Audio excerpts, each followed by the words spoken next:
One Kawan TV1. Baik. Assalamualaikum warahmatullahi wabarakatuh. Waalaikumsalam. Oke. Rekan-rekan sekalian, terima kasih atas kehadirannya dan saya selaku pribadi dan juga selaku teman-teman prinsipal bersama dengan Pak Rismon Asiolan Sianipar, Ibu Kurnia, kemudian Pak Rizal Fadilah dan kawan-kawan itu menyatakan luar biasa apresiasi dan terima kasih kepada teman-teman kuasa hukum yang sampai dengan hari ini terus membersamaikan. Saya ingin menambahkan sedikit tentang tanggapan kemarin ya dari kuasa hukum Saudara Joko Widodo. Jadi kalau saya mengistilahkan yang saya tulis hari ini logika Sri Mulat. Logika Sri Mulat itu artinya kita tertawakan saja. Ya, karena Sri Mulat itu selalu kalau mau saying belok kanan tuh sayangnya kiri. Ya, kalau bilang sesuatu yang bahaya tuh bahaya. Jadi malah jadi tertawaan. Mana ada orang kalau punya ijazah asli ditujukan itu terus jadi chaos. Gak akan ada itu. Itu logika Sri Mulat.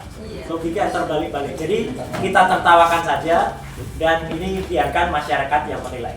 Nah, yang terpenting saya tidak akan menambahkan pasal-pasal hukum, tetapi saya ingin tambahkan sesuatu yang sering diungkap ya. Menunjukkan ijazah itu melanggar Undang-Undang Keterbukaan Informasi pasal 17 yang dikecualikan huruf H karena di situ ada tentang hasil akademik. Teman-teman, sekali lagi saya ulangi. Saya adalah termasuk tim penyusun dalam rancangan Undang-Undang Keterbukaan Informasi Publik nomor 14 tahun 2008 yang lalu ya. Dan pada saat undang-undang itu disahkan tanggal 30 April tahun 2008 dan kemudian berlaku 2 tahun sudahnya, saya menjadi anggota Komisi 1 DPR yang ikut mensahkan itu bersama pemerintah. Jadi clear betul kita artinya. Jangan sepotong-sepotong baca pasal. Karena di pasal 18 ini belum pernah diungkap. Di pasal 18 ya di Undang-Undang Keterbukaan Informasi Publik ayat 2 itu berbunyi tidak termasuk informasi yang dikecualikan sebagaimana dimaksud dalam pasal 17 huruf G dan huruf H antara lain apabila pada ayat 2 pengungkapan berkaitan dengan posisi seseorang dalam jabatan-jabatan publik. Clear banget. Jadi seseorang yang memperoleh jabatan publik dalam hal ini adalah Joko Widodo yang saat itu sempat menjadi wali kota 2 periode, gubernur DKI 2 tahun ya, 1 periode tidak selesai dan 2 kali masa presiden, itu adalah seorang pejabat publik. Jadi tidak bisa masuk pada pasal 17 yang dikecualikan pada ayat H. Jadi clear banget. Jadi tidak bisa lagi berdalih Undang-Undang Keterbukaan Informasi Publik. Satu lagi yang penting lagi, dan ini yang terjadi. Mohon maaf Pak Rismon hari ini tidak atau belum bisa membersamai karena Pak Rismon selain tadi mendapatkan statement yang sangat bagus sekali dari terima kasih Matus Banun, Pak Insinyur Kasmujo. Pak Kasmujo sendiri dalam keterbatasannya, kemarin waktunya sangat singkat ya, videonya sudah banyak beredar, mengatakan selain dia itu atau beliau itu bukan dosen pembimbing skripsi dan bukan dosen pembimbing akademik, beliau itu usianya kalau untuk membimbing itu harus yang di atas 50 tahun. Dan beliau mengatakan waktu itu masih asdos, masih asisten dosen. Gelarnya juga masih Bachelor Science atau BSc. Jadi memang belum bisa. Jadi ini sekaligus mematahkan betul statement Jokowi pada saat dia tanggal 19 Desember tahun 2017 di Fakultas Kehutanan yang mengajak Pak Kasmujo ke depan. Pak Kasmujo jelas mengatakan itu salah, ya gitu. Jadi clear Pak. Kemudian yang kedua, temuan menarik lainnya adalah Jokowi kemarin juga beberapa yang lalu ketika diwawancara wartawan di Solo juga mengatakan KKN-nya adalah pada tahun 1985 awal.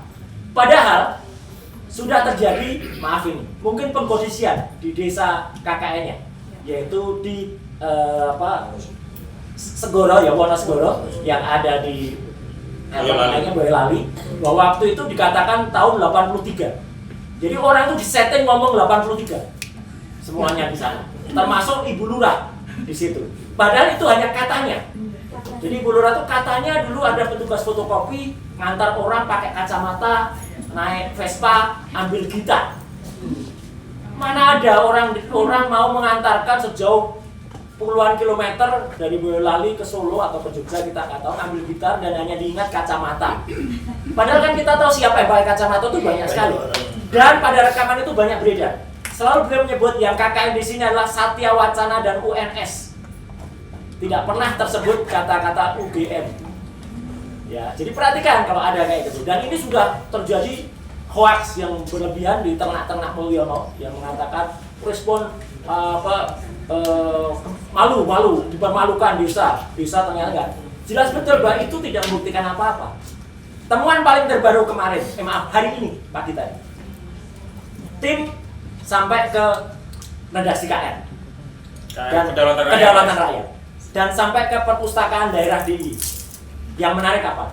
Kami menemukan bandel KR edisi tahun 1980. Tapi yang jahat, tim tidak menemukan edisi koran bulan Juni, Juli, Agustus khusus itu.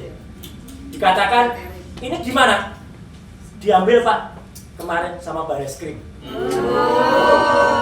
Itu pernyataan staf perpustakaan daerah. Ya, ada YouTube-nya, ada beredar. Jadi tahun 80, Januari, Februari, Maret, April, Mei ada. Tapi begitu Juni, Juli, Agustus 4 atau 3 bulan itu diambil. Kalau memang itu barang bukti kejahatan, boleh diambil. Itu kan bukan barang bukti kejahatan. Tapi tim tidak kekurangan akal. Ketika cek, saya tanya, cari koran edisi setahun sebelumnya. Ya, karena edisi sebelumnya itu pada bulan Agustus, bulan puasanya. Cek, bulannya terbaca apa? Pasa. Tidak ada puasa ya? Tidak ada puasa.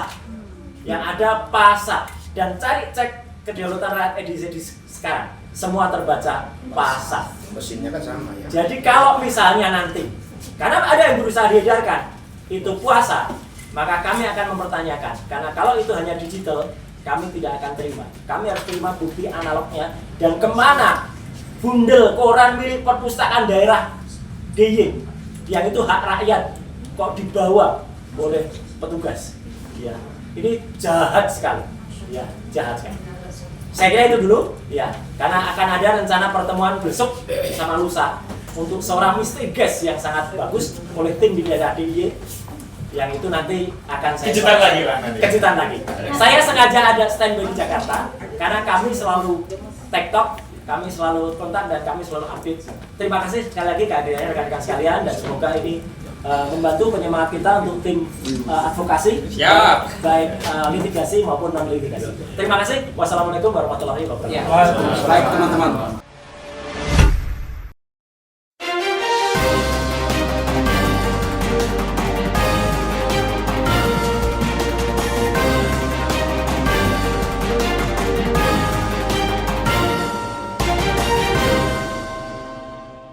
One Kawan TV 1